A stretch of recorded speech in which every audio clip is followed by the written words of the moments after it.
দুয়ের দাগের যে অঙ্কটা 49 ইন্টু 51 আছে, তাহলে এখানে আমরা a স্কোয়ার মাইনাস বি স্কোয়ারের যে সূত্র, এই যে সূত্রটার কথা বলছি, এই সূত্রটা আনার জন্য আমাদের কি করতে হবে, এটাকে আমরা যোগ বিয়োগ আকারে লিখবো। কিভাবে লিখবো?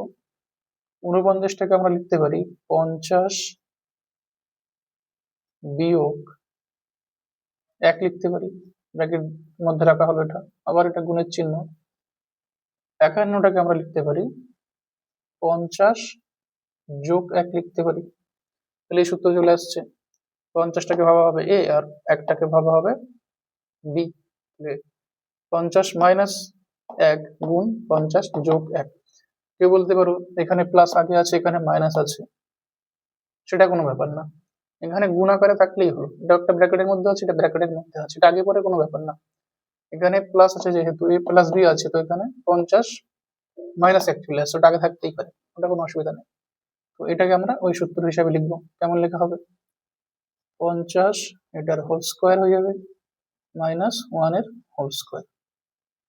এবার 50 এর স্কোয়ার কত হয়? 50 গুণ 50 করলে হয়ে যাবে, তাহলে এখানে হবে 2500 মাইনাস 1, এটা বিয়োগ করো, এটাই উত্তর।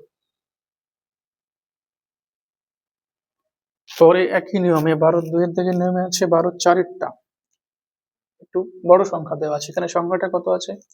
1511 গুণ 1489। এটাকেও আমরা এ plus B A minus B হিসেবে লেখার চেষ্টা করবো। এখান থেকে আমরা লিখতে পারি, এটাকে লেখা যায় 1500 যোগ 11, আর এটাকে আমরা লিখতে পারবো 1500 বিয়োগ 11।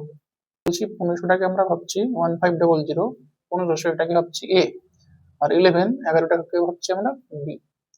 তাহলে এখানে লিখতে হবে কি 1500 এটার হোল স্কোয়ার হয়ে যাবে মাইনাস 11 এটারও হোল স্কোয়ার হয়ে যাবে।